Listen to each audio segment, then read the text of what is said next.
Pittsburgh Steelers fans, what's going on? This is Jeff Hartman, editor of BehindTheSteelCurtain.com, with you for another episode of The Standard is the Standard, the Behind the Steel Curtain flagship podcast. And with me, as always, right there, for those live on YouTube, is Lance Williams. Lance, how's it going? Man, it's going okay. It's going well. The start of this show, because of the technology, it's weird. It's always like, freeze. Like, I never know when it starts. We get no cue as to when it starts.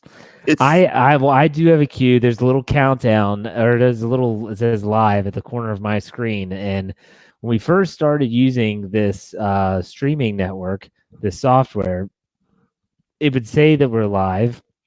I would listen to it in playback, and we would have missed the first, 10 seconds of the show. And so I was like, okay, I'm going to wait a second, wait till it gets to 2 seconds, and then I'm going to start. So that's what I do.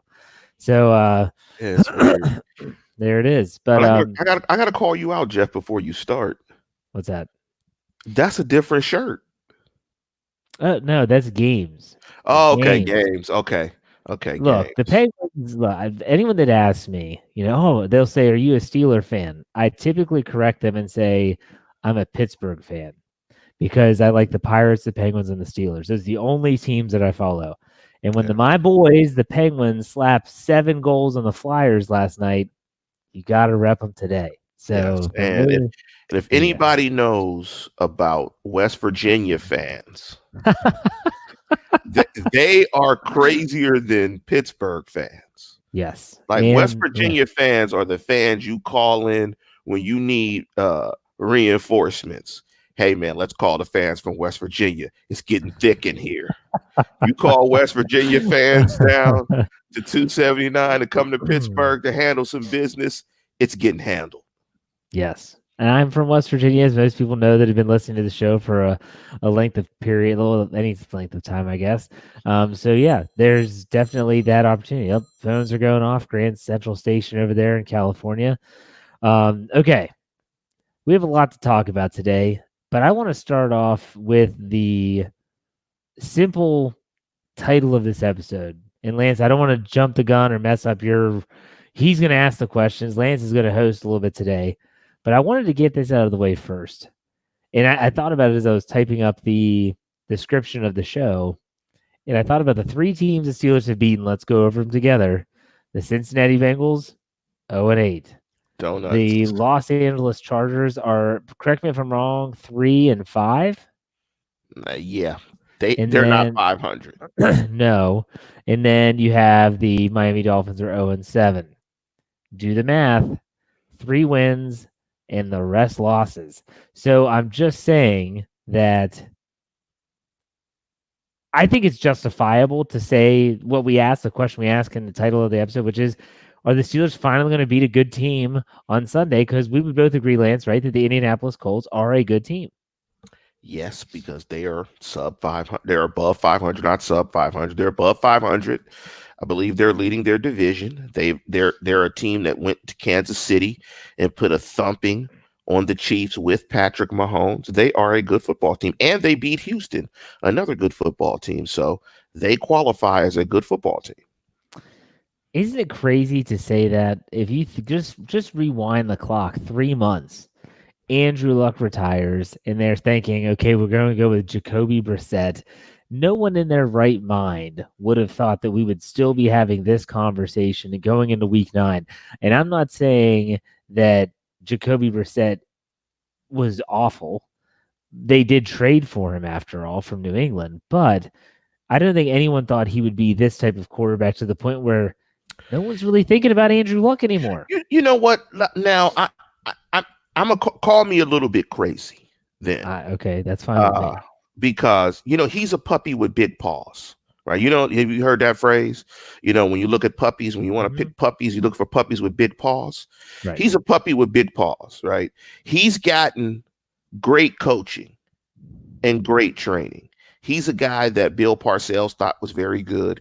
He's a guy that's been trained under Bill Belichick and Tom Brady, and he was there also with Jimmy Garoppolo. I mean, this is a guy that's been coached very well. When you look at him, he's a big physical guy, can move around in the pocket, has a howitzer of an arm, this guy is a solid guy. Like, this is a guy that you feel pretty good about if he's your backup. So, and as off injured as Andrew Luck was, I mean, it was a great move on the part of the Indianapolis Colts to bring in Jacoby Brissett. I mean, he knows what winning is about. He's been around it. He's prepared. He's been in the quarterback room with Tom Brady for years. So that's a guy that I thought could play because I've seen him put some good tape out there. I think when you combine his skill set, which I wouldn't say is the best of the best, certainly not the worst, with a really good offensive coach in Frank Reich, then you have a good marriage. People forget the Eagles have not been the same since he left. The offense has just lacked that, and I know that exactly. That's a good way of putting it. That little acid, when they sprinkle a little bit of lemon on your pasta and it just wakes up the flavor. That's what it is. Yeah. So I guess the question is, how will the Steelers stack up against a team that we both consider to be good? Because the last good team that they faced, well, I guess you could say the Ravens went to overtime. You could say the Seahawks lost by 2. You could say the 49ers, another close game. Week 1, blowout, don't even count it. Ben Roethlisberger was the quarterback. It feels like light years ago. But still, Lance, how does this defense stack up against this offense? Because you can call me crazy. That's where this game's going to be won or lost, because it's an offensive line that seems like it's impenetrable with the Colts. They have a tremendous offensive line. They have a good running back in Mack, and they still have T.Y. Hilton and Ebron, who has kind of found a new life. And Doyle. And Doyle. Yeah, so they have threats and weapons. Can the Steelers defense, which we all agree is taking steps in the right direction, not that they're perfect, but they're taking steps in the right direction, how do you think they match up in this game? Well, I'm going to steer you back. Okay. I'm going to steer you back because you're running down the hill at about 100 miles an hour. I'm excited for this game on Sunday. I know you are. And the Pin slapped 7 on the Flyers. So yes. You're so you're super juiced. But let's close the book on the Dolphins game. Okay. Is there any positional group you want to grade that stands out? I don't want to go through all of them on the offensive side of football, but if you want to, please give a grade for each position group if you want. But is there a group that you want to grade, or one group that particularly stood out on that side of the ball? Well, to me, it's the position group that we've been talking about ad nauseum on the offensive side of the ball since Ben Roethlisberger got hurt, and that's the offensive line. Mainly the offensive line and run blocking, because it just seemed like they hadn't opened up the holes that were necessary for James Conner to get going, and James Conner did get going to the tune of 145 in the AFC Offensive Player of the Week. So I thought they did a good job. I thought that was their best game overall so far. Say what you want about the Dolphins, I don't care. They did their job. And so for me, I give them an A. I thought they did a tremendous job, and they did what they had to do to get a win, and especially coming back from 14 points down. I thought the offensive line did a great job. What about you? Let me ask you, how would you grade Mason Rudolph? I would probably say, to me, C. I would give him a C. Not only because of the bad start. In the first half, I went back and watched some of the game a little bit. I had just recorded it on my television, and a lot of his passes were wobbly. He wasn't stepping into the throws. In the second half, things changed for the better, obviously, and I think that he started to get more comfortable. Maybe you would want to say, I hate to use this analogy, but he cleared some of the cobwebs from having 22 days off since his last game action. He was still off on a lot of passes, a lot of crossing routes. And you mentioned this in the postgame show, between the numbers with him was an issue. I thought he did better in the second half with that. But I thought the first half was bad enough. The second half wasn't great enough for me to give him higher than a C. What would you give him? I'd probably give him a B-. I like to give guys passing. Well, C is passing, but I like to give you, if you win a football game, which is significant in the National Football League, I mean, there's teams that are struggling to do that every week. So you typically played at least B minus level. So I put him anywhere between the C plus B minus level because he was playing terrible football in the first half. And I thought he was really helped out by a boneheaded defensive call by Brian Flores and poor execution by Xavier Howard. And just a terrible play by the Dolphins defense. But to his credit, I think he was much more in rhythm and played with a lot more confidence in the second half and was processing things a lot quicker. So it's just a balance of the two halves. I thought the first half was probably an F, probably as bad as you could get. The second half was probably an A. But just because they won the game, I'll tilt it towards a B minus. Well, sticking with Rudolph in the offense, how would you grade Randy Fichtner? Not necessarily from a game plan standpoint, because I think the game plan got thrown out the window when you throw a pick on your first pass, and next thing you know, you blink and you're down 14-0. But how would you grade his overall in terms of what you said it yourself? They need to let Mason Rudolph loose. Do you think they did that? And if so, how would you rate it? I don't think they let him loose because they're not trying to let him throw in between the numbers. So he's still not utilizing the entire football field, but they let him loose for what they want him to do. They found a matchup, and I give the coaching staff credit. They found a candy bar, number 24, in their secondary, and they went after this guy. There were still some throws that he left on the field. I believe it was a throw to Moncrief that he missed. I think he missed the throw to Moncrief. Johnson, I know he missed one. Johnson was wide open. He missed that one. Missed one to McDonald too, which seemed like a really easy throw. He missed some throws. He left. He definitely had a doggy bag. That's why I went with a C. That's why I went with a C, because I remember these throws, and I'm a big fan of Mason Rudolph, but I have high expectations for him, so that's why I went with a C. So I think the coaching staff, I give them credit. I'd give Fichtner a B for sticking with the run game and finding a matchup that they could exploit, and for getting him comfortable in the second half, particularly with that jumbo formation with it's Bannon, correct? Banner. I always get names wrong. I mean, that's par for the course. With the jumbo package and the one wide receiver set. Dollar in the tip jar, everybody. Dollar tip jar. That's just one. I've been much better, but I'd give Fichtner a B. But turning him loose again is letting him audible and check out of plays, letting him call protections, running no huddle, as well as throwing the ball in the middle of the field. Those are things that have to come, because I think what teams are going to do is they're going to force him to throw in the middle of the field and take away those areas of the field where he's comfortable throwing the football. Anything you see on the defensive side in terms of grades? Well, I want to say one thing about Fichtner. I'm going to give him an A, because we haven't seen a fullback used that much since number 35, Dan Kreider, wore the black and gold for the Pittsburgh Steelers. And it worked in this week. Okay, so expect it again next week, because everyone says it. Juju Smith-Schuster said it in his post-game press conference that it's a week-by-week team offensively, and they just have to look and see what's going to work this week. He seems to stick around with a few things from last week. Do you think Roosevelt Nix is someone that could be used all the time regardless, or do you think that's just hey, work for Miami, now we need to find something different? I think you can. I think you just have to be creative in how they do that. If they incorporate him as a pass threat as well, then yes, because you don't want to declare one with Rosie in there. I mean, and essentially, if you put Rosie in there, for the most part, you're going to run it, and if not, it's going to be a deep shot off play action. So if you can incorporate Rosie Nix in the passing game, I love it. I like him being out there. I don't think he's a guy that could be utilized like the fullback up in San Francisco. But if you could hit him with a swing pass a la John L. Williams, then I think he becomes a versatile chess piece in the offense.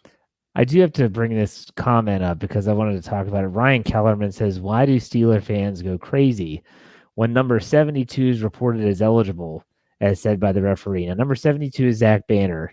And when they go jumbo, which is something Lance had mentioned, and it was really cool, the Steelers' Twitter account took the video, I think it was of Clemson, a Clemson bar or something, when they won the national championship, just going berserk. And they put this video, and it's when it shows the official go, number 72 is reported eligible, and the place goes nuts, because when they say that at the stadium at Heinz Field, the fans cheer for Zach Banner. And I don't remember this being a thing. I'll have to ask Dave, who I know he's in the live chat. If Dave, because he has a season ticket holder, if this has been happening all season or if it's just been recently. But Zach Banner has heard this and he's actually excited now. If you follow Zach Banner on social media, this guy is a likable cat because he loves Pittsburgh, and he openly says it over and over again. He goes, he didn't like football when he came to Pittsburgh. He found that love of the game again. He loves the fans. He loves the city, and fans respond to that. And so it's a really cool thing. And you'll probably hear it on Sunday whenever you hear number 72 is reported eligible. They just start cheering. Did you hear that during the game? Yeah, I have heard that. Yeah. It's definitely. I got a quick question for you before we jump into the defensive side. I want to get your grade on the linebackers. Okay. And as a segue to that, Robbie Leeds typed Stud Dupree will have multiple sacks, maybe a forced fumble. Are you prepared to change his name from Dud? I will tell you this. I will say that if Bud Dupree wins against that left tackle, Costanzo, I will change his name forever on the show to Stud Dupree. No, what does winning look like? Getting a sack. Okay, and I'm not talking. Yes, pressures. He's beating the man in front of him that's not a tight end. He's beating the tackle and getting to the quarterback. If he does it against this offensive line, then he is officially and I guess literally turned the corner. So, well, give me your grade for the linebackers in the Dolphins overall. game. Outside, inside, different. Okay. I thought that the linebackers played well, and who would have thought that Mark Barron would be the starter after coming off the bye, and he's the one with the green dot on his helmet? No one thought. Everyone thought that it's going to be Vince Williams and Devin Bush as your tandem at the inside for the rest of the season. But Williams played, but not as a starter. They actually started Barron alongside Bush. I don't know what to expect in terms of personnel groupings anymore. And so I thought that they played a great game. I thought TJ Watt he's just a freak show, man. Every game, it almost seems like he's showing something new. Bud Dupree is improving. He's getting to the quarterback, using some of that athleticism. I'll give them an A because I thought they were very good. You? Yeah, I'm gonna give them an A-. I'm just giving them an A- just because the inside linebackers weren't super active. I think the game against the Colts will be one in which Barron and Bush will be tasked to cover tight ends with Ebron and Doyle. So maybe they have more of an impact in that game from a coverage perspective. But again, man, Bud, aka Dud, and TJ are a freak show. I mean, that they're getting loose. And the thing that really stands out is Bud Dupree is he's a monster in the run game this year. Yeah. Watch what he's doing on the edge to secure the edge. He is absolutely killing people in the run game. So, he's a guy that's motivated by them dollar bills, y'all. And you can see it. You can see it in his play. He's playing like, look, man, I want filet mignon. Absolutely. Now, here's the $2 in the tip jar from Big H, which could lead us to the defensive front. And that is missing to it yet, realistically filling that void. Lance, the defensive line, we saw the first play of Isaiah Buggs this year. LT Walton was he was a scratch. He did not play. He was inactive. But we saw Alualu out there. We saw Cal football. We saw a lot of Javon Hargrave. What were your thoughts of the first game action from a start to finish standpoint without Stephon Tuitt? I think it's hard to tell. I think it's kind of hard to tell against the Dolphins. The Dolphins aren't really good up front. I think you'll be able to tell against the Colts. Very good offensive line. Doesn't give up a lot of pressure. You're going up against Costanzo, and you're going up against Nelson inside. I think the test comes this Sunday. So I'm going to hold my judgment for that. Ask me that same question next week. I mean, the Dolphins are a slump buster. I mean, the Steelers didn't treat it as a slump buster game in the first half. They were fumbling over their lines. What's your name? That was the only line that they could think of in the first half. Nothing smooth came out. None of the velvety lines that made the girl just say, hey. No, they were fumbling and stumbling over their words and very intimidated in the first half. So wait till next week to see if they go out and they're disruptive and they're pressuring Brissett, uh, and they're getting after him, and they're dominating in the run game against that front. That's the true test in that game. Yeah, this is a good litmus test this weekend for a lot of different reasons, especially defensively. I thought the defensive line did their job, stopped the run, really didn't give up a lot. People forget that they weren't granted, they weren't giving up long drives. So I thought it was good. Well, go ahead, Lance. Well, let's segue into the defense. Okay. I think that's a nice wrapper on the Dolphins game. Let me give you some numbers. And we talked about at the top of the program, you talked about how you think this game is going to come down to this defense and how this defense plays. Let me give you some numbers for this defense. Takeaways, second in the National Football League. Interceptions, second in the National Football League. Fourth in forced fumbles. First in fumbles recovered. Fourth in sacks. Fifth in opponent's yards per game. Let me give you some more numbers. Limiting big plays, seventh in the National Football League in 20-plus yard games, and also sixth best in the red zone. Is this a dominant defense? Is this a defense that the Steelers and Steeler fans can assume they're going to go out and play quality football week in, week out, snap in, snap out? Are they at that point yet? These are some impressive numbers. They are impressive, but not yet. Not yet. There are still some warts on this team that need to be cut off.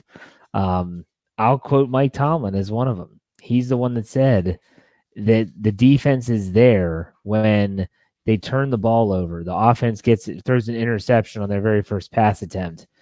You hold them to a field goal. Think about what the San Francisco 49ers did to Pittsburgh when they turned it over 5 times. They didn't get points off a turn. They weren't giving up touchdowns. They gave up field goals, but they didn't give up touchdowns. That is something that's missing. And the second thing for me, and we've talked about this off air via text message, these freaking third and long conversions have got to stop. They just have to. The 3rd and 15s, the 3rd and 11s, those downs where you figure, hey, we got them behind the chains, we're fine. They're not fine. They give up those too many times. But Lance, what do you think? And here's the thing about those 3rd and longs. Even if they get a stop on the next series of downs, those are field flippers. Yep. And when you have a quarterback like Mason Rudolph, when you have a young signal caller back there, he needs field position. You cannot trust Mason Rudolph. You can't trust only a couple. You can only trust a couple of guys to drive you 80 and get touchdowns, let alone a guy with as limited experience as Mason Rudolph. So you're absolutely right, Jeff. They are really, really close. They are really, really close to being that dominant unit that you can hang your head on. But like, we were chatting earlier this week via text. I think Dave was saying, I know Dave was probably on the live chat, I think they were 16th, middle of the road in the National Football League in terms of 3rd and long conversions. And that has to improve, in my opinion. I mean, that needs to be, if the team is 3rd and 11, 3rd and 12, the fist is going up in the air. They need to punt. I know you can't be perfect, but if you want to be a dominant defense, you can't give up almost any of those. I mean, that has to be a punt. I mean, you've got to force teams to punt. But let me ask you now, Jeff, some of the stats. Let me go back into the stats. So let me say these again. Takeaways second, interception second, forced fumbles fourth, fumble recoveries first. Let me give you some numbers associated with Minka Fitzpatrick. So the Steelers before Minka Fitzpatrick 0-2, 30.5 points per game allowed, 0.5 takeaways per game. Post Minka 3-2, 16.8 points per game and 3 takeaways per game. Is that enough to say there's been a Minka effect? It's tough to say. especially those early games. Like when he played in San Francisco, he had 3 practices under his belt. And he does come up with a forced fumble in that game. He does have an interception in that game. I think that was tipped off of Cam Kelly, if I remember correctly. But the one thing you hear about Minka Fitzpatrick that I do think you can say there's a Minka effect is his communication. That he is someone that's in the back end that doesn't just get himself in the right spot, but also gets others in the right spot. And that, in my opinion, is what they've missed with when it was Sean Davis and Terrell Edmonds. Sean Davis is a bright guy, but I just think that Minka Fitzpatrick is on another level in terms of IQ and when it comes to football. I think that Minka Fitzpatrick has calmed down that secondary, made everyone get them in the right place. And I think that's where you've seen the biggest impact, because sometimes you just have to be in the right place to make a play. Look at his first interception. You just have to be in the right place, and sometimes the ball finds you. And how many times prior to Minka Fitzpatrick, even week 1, especially in week 1 against New England, did you see the secondary players with their arms up going like, what, they're motioning to each other, what are we doing? You don't see that as much now. Now, that might not be Fitzpatrick. That might be Keith Butler simplifying things, or they just might be better prepared. I don't know, but I do think there's a Minka effect. What about you? The other thing about Minka Fitzpatrick, and everything you said, I think I agree with 100%. You have to be in the right place. Communication is better. Things look clean. Guys look like they are executing the defense and executing the calls as they are called. You don't see wasted movement, wasted motion. You don't see confusion. The other thing that's great with Minka is he completes the play. A lot of times guys are in the right position and they still don't catch the ball. Like he dots the I. Like, I'm in the right place. I'm playing the right technique, and I'm actually catching the ball. His ball skills, and that might be one of his best skills, or his actual ball skills. He actually completes the play.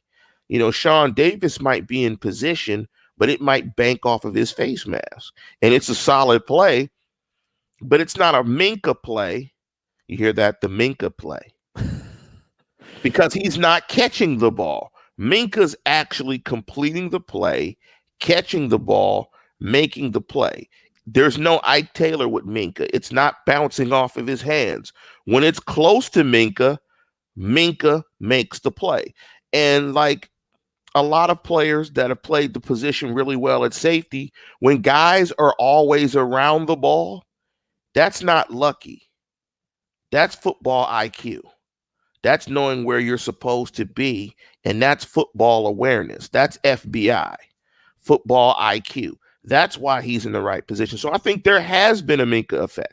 I think he has stabilized that back end, and they're playing with a lot more confidence as a result. Well, okay, so I'm curious as to I'm trying to think of a way other than like a 1 through 10 system. How much better do you think Minka Fitzpatrick is than Sean Davis was? If Sean Davis was I'll do 1 through 10. Okay. If 10 being great, if Sean Davis was a 6.5, 7, Minka probably as a prospect was probably a 9 and a 9.5 prospect. You know, in terms of, if you look at their scouting reports and so on and so forth, these guys weren't in the same stratosphere in terms of pedigree. Minka's pedigree was always much higher than Sean Davis. Sean Davis was a solid guy. Minka, a 3.5 star guy, if you want to use that system. Minka was a 5-star guy, high school, college, so on and so forth. So you're seeing that. So he's a smart guy, was well prepared coming out of Alabama system. And he's just, he's steady Eddie, like Mike Tomlin says. And there has been an impact and an effect on his defense. But he has a test this weekend, because if he has to play Ebron in single coverage, that's going to be a tough assignment for him. I think he's ready for that. Some people said that he's better off as a slot cornerback than he is at safety. I don't necessarily agree with that. And I think that's one of the reasons he wanted to go to Pittsburgh, was because Pittsburgh was going to play him as a free safety. Now, let's go to the other safety, and I want to get your thoughts on Terrell Edmonds' development. I know that you are a fan of his and think that he is an up-and-coming player, I have my reservations. Are you still trending in that direction for Edmonds? The safety combination, you don't appreciate this analogy, Jeff, as being a musician. It's like a kick in the snare. That's true. It's like a kick in the snare, right? They play fantastic. They have a nice rhythm together. I mean, we've seen Edmonds not get beat, not make boneheaded plays. He missed some tackles in the game, which were kind of bad. But you've seen sort of his play be stable as well with Minka. It's a kick and a snare. They kind of fit together. Like they're playing like, I think he's really stabilized Edmonds as well. Like Edmonds is in the right spot. Edmonds is doing the right things. They are a really athletic combination at safety too. I mean, they might be the most athletic starting safety combination in professional, in National Football League. And actually, they might be the only team that starts 2 first-round draft picks, ironically, at safety. From the same draft class. From the same draft class. So, I think they complement each other because they're truly both free. They're hybrids. They're free safety, strong safety guys. They have the skill set to play both, and I think they complement each other well. And I think with Minka Fitzpatrick around, you're seeing the best Edmonds. Yeah. I do want to take a quick aside here, Lance, and remind everyone that's watching, we have well over 130 people currently viewing this live on YouTube. And if you didn't know, we had a YouTube channel. You can go to youtube.com and search BTSC Steelers Radio. We always remind people that the best way that you can help us, and some people give us the tip jar money, as we call it, or the super chat feature, which you can. Basically, there's a little dollar sign next to the comment bar, and you can donate any amount of money. We don't expect everyone to give their hard-earned money to us, though. So if you want to help us, and it's completely free, is to like this video. I'll say it again, just like the video. And subscribe to the channel. If you subscribe to the channel, we want, our goal is 5,000, right, Lance, by the end of the season? Yeah, I'm going to go 6,000. Oh, because we're at 4,250. I'm going to go 6,000. Okay. I'm going to go 6,000. Since we've been doing this call to action during our podcast, we've had a significant bump, and that's awesome. Our videos are getting well over 100 likes, but when you think about a video like our post game, we'll end up with over 4,000 views, and we only have like 300 likes. Come on, guys. It's just hitting a button. So that's free. It is. For those who are listening in audio, Lance is pretending to punch the screen. Yes, they are. In fact, I'm doing like an old pop lock move, like used to do this. Egypt. See, you can do that. Like if you used to pop, Jeff used to pop. Jeff used to do electric boogaloo. He had the cardboard out in front of the house. Well, No, I didn't. So give the video a like, subscribe to the channel. We appreciate it. If you're listening on audio platforms and you're not into the YouTube scene, that's fine. It's not for everybody. Make sure you subscribe to our channel, whichever avenue you're listening to in podcast platform, whether that's Stitcher, iTunes, Spotify, Google Play, and give us a good review because it helps us in terms of pumping us up the rankings of other Steeler podcasts. That's where we want to go. So, all right, Jeff, Lance, yeah. Jump back into the point you were making at the start of the program because it's time to talk about the Colts. But before we do that, let's talk about the injury report before we jump into that. But you had a lot of good questions about the Steelers playing the Colts, and I think it's appropriate to talk about that after the injury report. Okay, the injury report today came out. James Conner was the biggest name. He did not participate. I don't think shouldn't have been a surprise to anyone. Tomorrow and Friday are the practice reports you have to see. Other big names that didn't practice, like Marquise Pouncey, basically anyone that was injured from last week did not practice. But Ulysses Gilbert III, who didn't play on Monday night due to back spasms, he was limited. And the biggest name that did practice fully was Jalen Samuels, as Jalen Samuels is looking to make his return. And so it's kind of if Conner can't play, at least Jalen Samuels is going to be returning. And so he might have to shoulder the load. I don't know if that makes me feel confident and comfortable, but as of Wednesday night, that's where we stand. So, Jeff, we talked about Conner. And can you give the listeners a quick breakdown of the AC joint, kind of what that is and how that might in your opinion, impact a running back? It's basically just the ligaments in and around the joint. And when you saw him go down, that's why a lot of people thought it might have been a clavicle, because he had no way of bracing himself. It was just straight down, all the weight of the tackler onto his shoulder. It basically is just a mobility thing. It's a pain tolerance thing. It's going to take rest to improve. And so if they held him out, I wouldn't be shocked. But at the same time, it depends on how severe the sprain is, and no one's going to say that. So if you see him be a limited participant in practice on Thursday, I would say that he is gearing up to play on Sunday. If he misses again on Thursday and is limited or on Friday, maybe not so much. Let me ask you this, and I'm going to pose this question to the live chat as well. I don't think, or let me just, that's a statement. Let me just ask the question. Do you think he can physically hold up to his running style?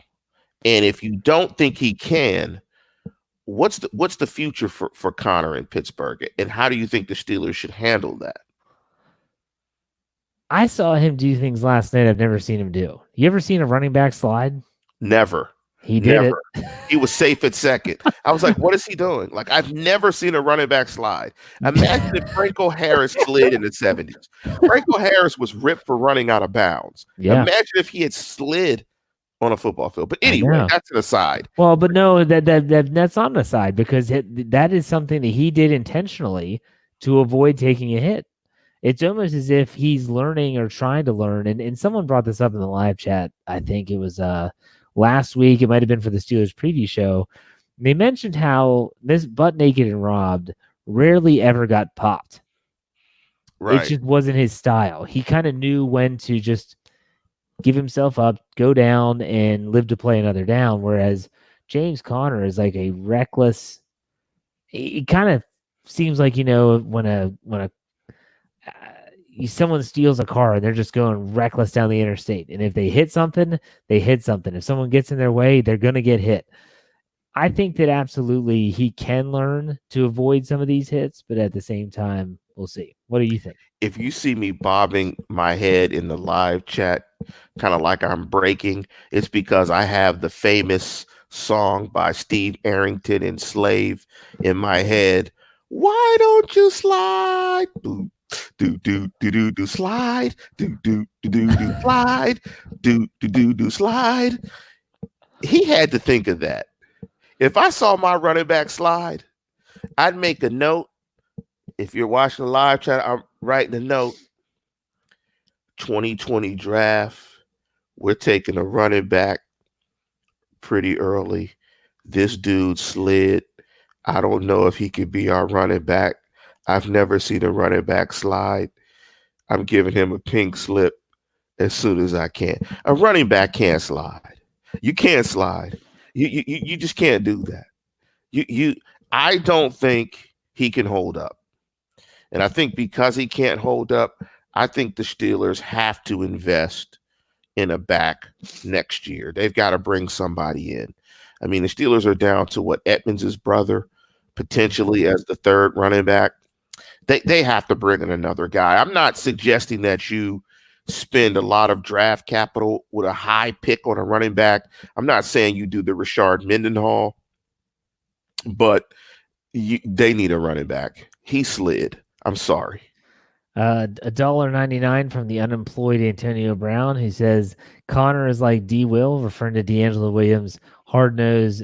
We need a Bell, meaning a Le'Veon Bell. Butt naked and robbed. Robbed. Butt naked and robbed. And I got a kick out of the Jets dangling him on the trade wire. Oh, man, that was hilarious. I had people email me saying, should the Steelers think about it? And it was just, no, they should not. No. I personally, I disagree with you on the Connor thing. Yes, he slid. Yes, it's a bad look. It reminded me of someone sliding headfirst into first base in baseball. You just don't do it.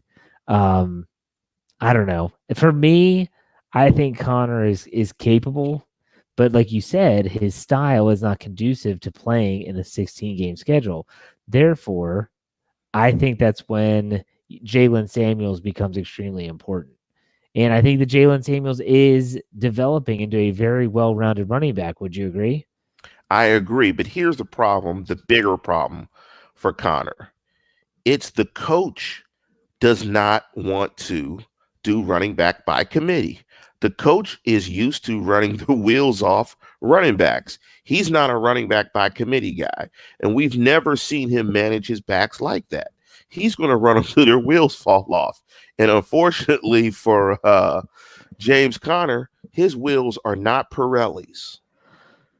No, they are not. So we'll see how his shoulder holds up this Sunday and whether he gets in the game. But there's a question in the live chat, and this individual has asked this probably about 3 times. Not a super chat question, but he clearly wants the answer. So I figure we'll take the time to answer it. And this from Noah.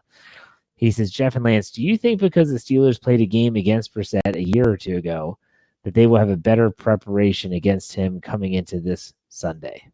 I think so.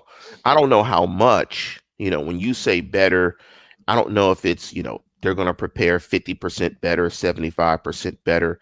But in general, the more tape that you have on a guy, I think the better prepared that you can be. Specifically, if you prepare for a guy. This is a case where it's not just game film, but they know his skill set well for preparing against him.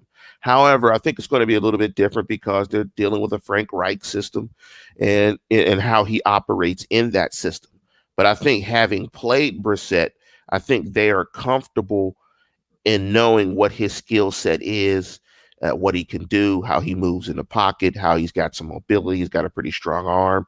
So seeing him definitely gives them a leg up. However, how much is the point of contention?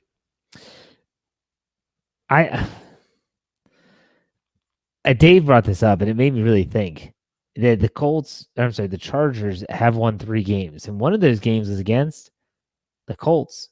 I didn't realize they beat the Colts this year. And so, you can get into this game. Well, they beat them and we beat them. And so that means we can beat them. The NFL, anyone can win any given week. I personally believe that. Except the Bungles. who are benching Andy Dalton, by the way. Just keep Red Rocket. Red Rocket, baby. But Brissett's he's a different beast. He's not a running quarterback, so he doesn't scare me. He can run, but he's not a Lamar Jackson or a Deshaun Watson where tuck it and run is a dynamic arsenal or weapon in their arsenal, I should say.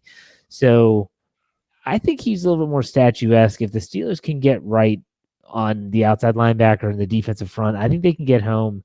It'll be really interesting. But real quick, Antonio Brown, who's unemployed and is giving money to our show, so we really appreciate it. $1.99. He said, here's the money for that Mason jersey or Duck. I'm not buying a Devlin Hodges jersey. Maybe you get an 8 jersey. Maybe you get 8 and add the 2. What? Get an 8? Yeah. And just add. Isn't Rudolph 6? And Duck is 6. Rudolph is 2. Yeah, I knew it was 8. Hey, man, I knew the numbers. Add the 2 numbers, get an 8, and get a Duck Rudolph. My God. Sort of like turducken, turducken. There you go, like John Madden. Exactly. So. All right, what else you got for us, Lance? Let's just break it down the game. How do you think this game's going to look on the offensive side of football? Before we get into the question of the show, give me your thoughts on the offense. How do you think this offense matches up against the Colts defense? I want to know who's running the ball for the Steelers. That's going to be interesting to me. Also, I think I hate to say it, but there are times where I think BJ Finney could be an upgrade over Ramon Foster. So if I agree. If Foster is out with a concussion, then I think Finney stepping in will be fine. They'll be fine in that regard. Now, if Pouncey's calf injury lingers, then that's a different story altogether. Now you're talking about juggling the offensive line. Justin Houston has still, I think, a really good pass rusher, and he can wreak some havoc. But the Steelers' strength on the offensive line is in pass protection. This is a game that I think Mason Rudolph is going to have to make those specific plays that he missed on Monday. He's going to have to make those plays to win. The deep passes to Deontay Johnson that he just overthrew him. The underthrown pass to Juju, the underthrown pass to Vance McDonald, the passes behind the receivers over the middle. This is a game where the opportunities are not going to be as plentiful as they were on Monday night. You have to cash in on those. And so for me, I don't think that the Steelers offense really like dominate anyone, but I don't see this as like a huge. You look at San Francisco or Seattle or New England and you say this defense is legit. I don't necessarily think that with the Colts. I think they're good, but I don't think they're upper echelon. I think they're middle of the road. I think that if they can run the football, use Roosevelt Nix again, regardless of who's back there, let Mason Rudolph push the ball down the field. If they can have some success, they'll be able to score some points.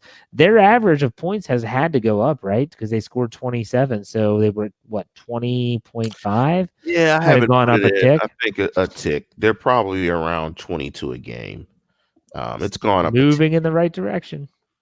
Yeah, it's going up a tick. It's going up a tick. I think you're spot on. I think they've got to be able to run the ball in this game. And I think they have to. I mean, the Colts play a lot of cover two. I think you have to be able to attack the seams in cover two.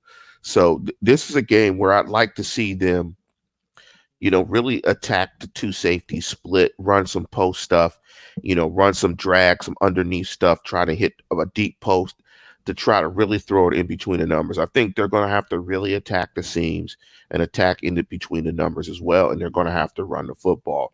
I mean, this is a game where hopefully if they can run it, they could stay on schedule. So, I mean, do you think, we'll get the predictions later, but, is this a game where, the Steelers are kind of struggling on offense in your thought, and it's going to take a little bit it's going to be some tough sledding, chopping wood, or do you think they can come out and really have their way with this Colts defense?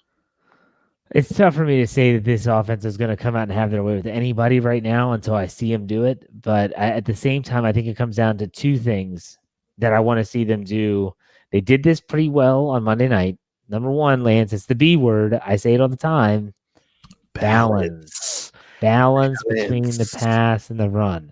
Okay. Second, for the love of all things holy, don't be afraid to put Juju Smith-Schuster in the slot. The man dominates in the slot because most teams are not going to take their best cornerback and move them into the slot. They're going to put their Mike Hilton type in the slot. Put Juju over Mike Hilton and he'll win that matchup 9 out of 10 times. Period. That's when they saw success against Miami. That's also when you saw some things actually on the outside start to open up as well. Use him there. Be creative. But someone asked, and this is something I don't know if you had planned for this. I know you had asked Dave a bunch of questions. Ron asked the question, do you think that the tight ends need to be more involved in this offense? Bingo! Ding, ding, ding, ding, ding, ding, ding. You get the gold prize. You found the Willy Wonka ticket to the Willy Wonka factory. You found the golden ticket. Absolutely. I mean, you've got a physical freak show in Vance McDonald. Vance McDonald needs to be attacking guys in the seams. You have to utilize the entire football field. If a defense has a feel for what areas of the football field you want to target in the pass game, they're going to flood those areas and they're going to make it harder for you to complete those passes. Yes, that is part of the maturation of Mason Rudolph, is he is going to have to incorporate tight ends and be able to attack the middle of the field. He's going to have to do it. I think you're absolutely right. Now, I didn't get a chance to listen to the Stat Geek show, so I'm not sure what numbers Dave pointed out. But if you want more information on that, make sure you check out the Stat Geek show, because Dave definitely chimed into that. On the defensive side of football, I think this is all about stopping the run. I mean, Indianapolis wants to wake up, go to bed, get off the bus, and run the football and establish play action. They'll spread you out. They're going to hit Ebron. They're going to hit Doyle. They're going to hit T.Y. Hilton. But all of it is built behind the running game. And they're going to try to grind you and pound you. And Mack is a dynamic back. And this is going to be a great test. One of the guys in the live chat earlier talked about the impact of Tuitt not being around. You're going to see it here.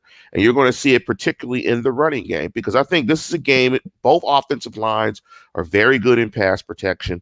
I think the Colts have given up a couple of fewer sacks than the Steelers. I think they were 1-2, maybe going into this game. Maybe they're 2-1 now, whatever it is. but I don't think there's going to be a ton of pressure on both sides. And I think it's going to start and end with the Steelers' ability to stop their run. Period. If they can't stop the run, they don't win the game. I think it's that simple. You stop the run, you put Jacoby Brissett in some third and longs, you have a great opportunity to win this football game. Ebron is a guy just pop him once. Let him go over the middle, pop him once.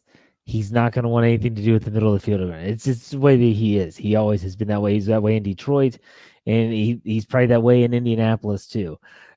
I agree with. They've actually been a lot better against the run in the past few weeks in terms of stopping it. But at the same time, they haven't played a lot of teams that have really committed to it. You think about in Los Angeles, they got out to the lead. Phillip Rivers just throw to try to get back in. At the same time, you look at last week on Monday Night Football, they tried, I guess, but that was such a strange game in terms of time of possession. The Steelers ended up dominating time of possession in that game. I think they had like 35 minutes. So for me, I think that it's about stopping the run, but they've got to disrupt Brissett. Brissett's he is a timing quarterback. He's going to go into his drop. He's going to hit his back foot, and he's going to want the ball to go out on time to that specific receiver. I think that for some reason, Joe Hayden especially, is going to have to play better.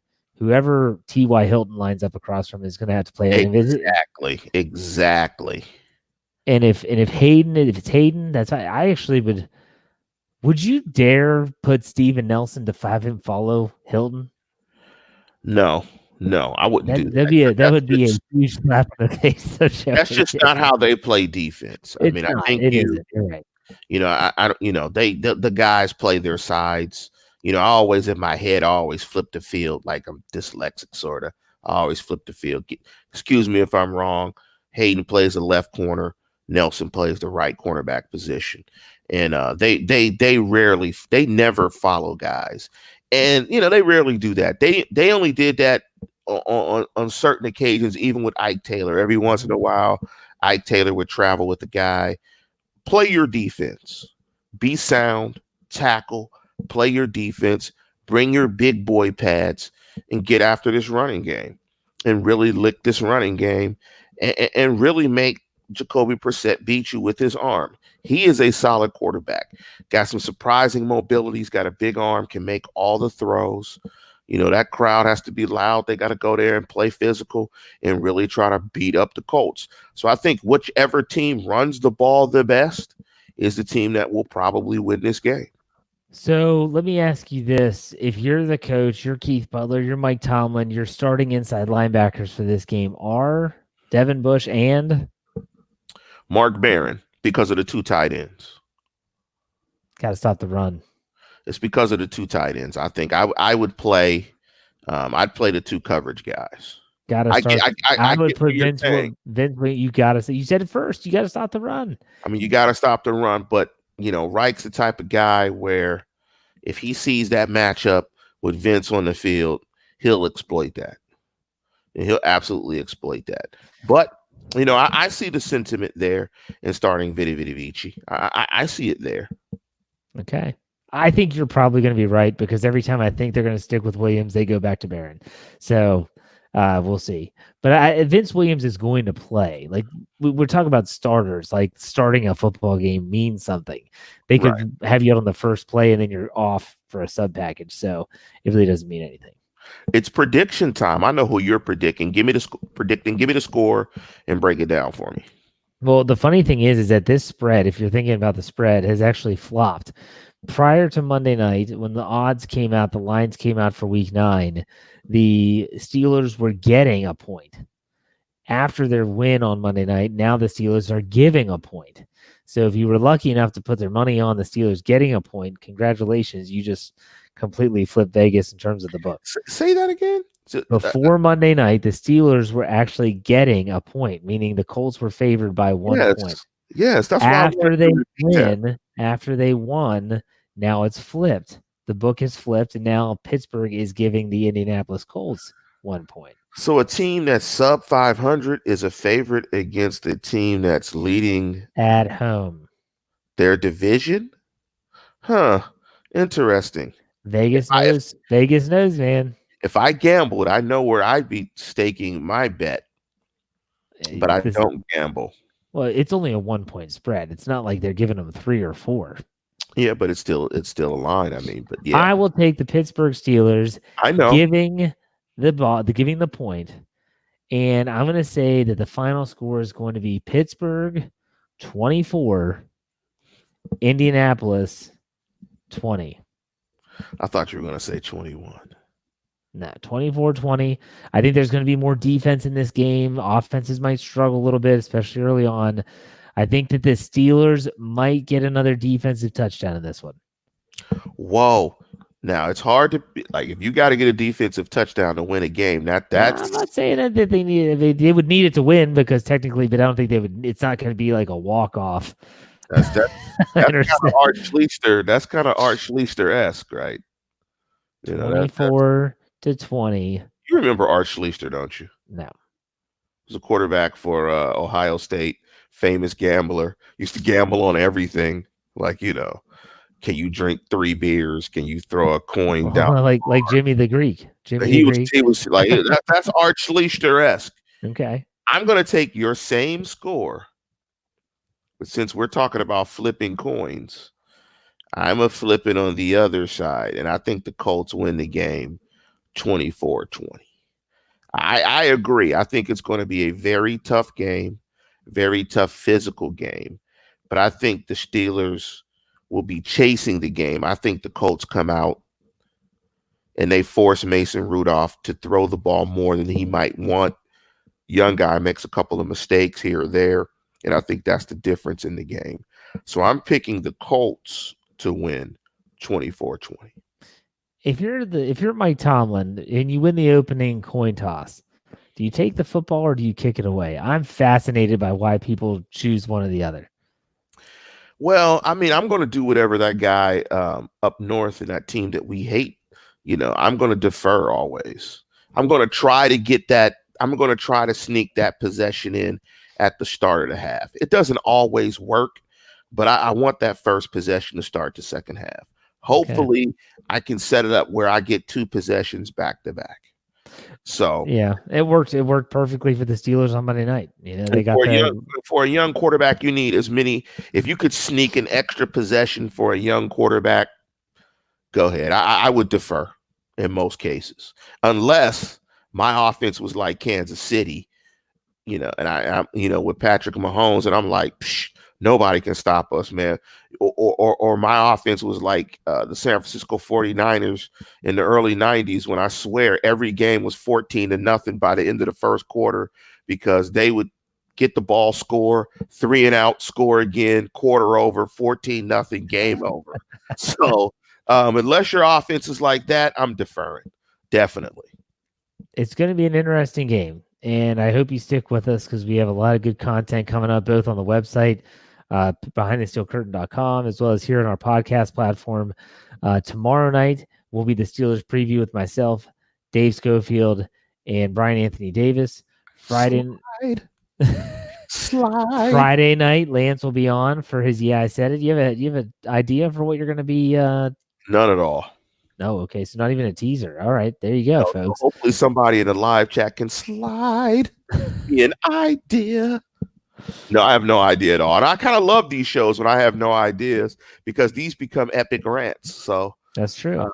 So I kind of like these. And then I think it's Brian Anthony Davis's turn for the Steelers burning question on Saturday, and then we'll be back on Sunday. Finally, not at 1:00 in the morning, or a Monday night football game. Oh gosh, jeez. Seven games, already 4 primetime games. That's too much. That's way too much. So, all right.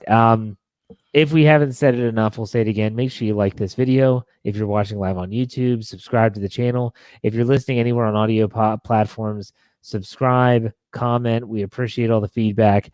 Our community is growing here, and we really, really appreciate it. So, Lance, why don't you send us off? Tune in, tell a friend, and subscribe. I will see you tomorrow night, Thursday night, for the Steelers preview, and I will see Lance on Sunday after the Steelers beat the Colts in Week 9. Have a good one, everybody.